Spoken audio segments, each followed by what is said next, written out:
నమస్కారం అండి. జనసేన పార్టీ నరసరావుపేట నుండి జనసేన పార్టీ మండల ప్రధాన కార్యదర్శి మిరియాల సుబ్బమ్మని మాట్లాడుతున్నాను.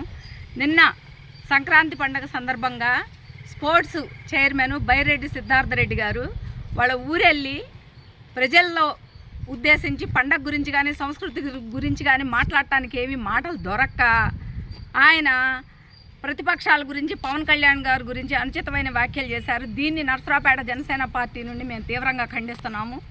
ముఖ్యంగా మనం మొదటి నుండి చూస్తూనే ఉన్నామండి. ఈ సీఎం జగన్మోహన్ రెడ్డి గారు ఎవరికన్నా పదవి ఇవ్వాలన్నా ఇంకేదన్నా వాళ్ళకి చెయ్యాలన్నా ఖచ్చితంగా ఒక ఫండమెంటల్ రూల్ని ఆయన పాటిస్తారు. ఏంటంటే ప్రతిపక్షాలను విమర్శించాలి లేదా ఆయన్ని పొగడాలి. ఇది ఒక ఫండమెంటల్ రూలు. దాని ప్రకారమే మన బైరెడ్డి సిద్ధార్థరెడ్డి గారికి స్పోర్ట్స్ చైర్మన్గా ఇచ్చారు. ఈగానే ఆయన ఆడదాం ఆంధ్ర అనే ఆరంభ సౌరత్వంతో ఒకటి మొదలుపెట్టాడు.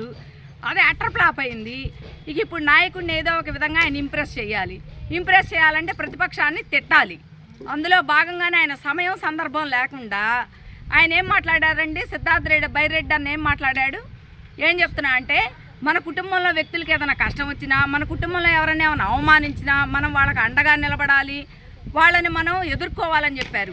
మరి గౌరవ జగన్మోహన్ రెడ్డి గారు తల్లిని చెల్లిని కుటుంబంలో వ్యక్తులే వాళ్ళని రాజకీయ పరంగా వాడుకొని రాజకీయ లబ్ధి పొందిన తర్వాత అధికారం చేపట్టగానే పక్క రాష్ట్రానికి పారిపోయేటట్టు చేశాడు. మరి వాళ్ళ నాయకుడి గురిగింజ తన సిద్ధార్థరెడ్డి అన్నకి కనిపించట్లేదేమో. అంతేకాదు ఇంకో విషయం, ఆయన ఏం మాట్లాడారంటే పవన్ కళ్యాణ్ గారి గురించి వ్యక్తిగతంగా ఏనాడు ఈ ముఖ్యమంత్రి గారు మాట్లాడలేదంట. మరి ఆంధ్ర రాష్ట్ర ప్రజల కళ్ళు చెవులు లేవేమో. ప్రతి పబ్లిక్ మీటింగ్లో ఆయన ప్రజల సమస్యల గురించి వదిలిపెట్టి పవన్ కళ్యాణ్ గారి వ్యక్తిగత జీవితం భార్యల గురించే మాట్లాడారు. ఇది ఆంధ్ర రాష్ట్ర ప్రజలందరూ చూశారు. అంతేకాదు తండ్రి మృతి పట్ల అనుమానాలు ఉన్నాయి, అందులో రిలయన్స్ అధినేత హస్తం ఉందని ఏ నోటితో అయితే జగన్మోహన్ రెడ్డి గారు అన్నారు. అధికారం రాగానే మరి దాని మీద ఎంక్వైరీ చేయకుండా అదే రిలయన్స్కి సంబంధించిన వ్యక్తిని రాజ్యసభ సీట్ ఇచ్చి సత్కారం చేశాడు. అంతేకాదు బాబాయి సొంత కుటుంబంలో బాబాయి గొడ్డలపోటుకు గురి అయితే దానికి కారణమని ముద్దాయిగా ఉన్నటువంటి అవినాష్ రెడ్డిని ఆయన ఖచ్చితంగా అవినాష్ రెడ్డి గారి హత్యకు సంబంధం ఉందని సిబిఐలో తేలాక కూడా ఆయన్ని సంకలో పెట్టుకొని తిరుగుతున్నాడు. మరి ఇవన్నీ బైరెడ్డి అన్న కనిపించట్లేదా? ఇవి మీకు కనిపించకపోయినా ఆంధ్ర రాష్ట్ర ప్రజలందరికీ కనబడుతున్నాయి. మీరు ఒక్క మాట మాత్రం కరెక్ట్గా మాట్లాడారు.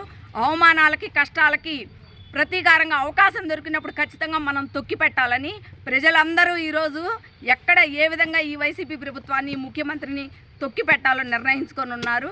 ఖచ్చితంగా రాబోయే 2024 ఎన్నికల్లో ఒక చిన్న బటన్ నొక్కితే చాలు ఆ పవర్ ఆటోమేటిక్గా ఆగిపోయింది.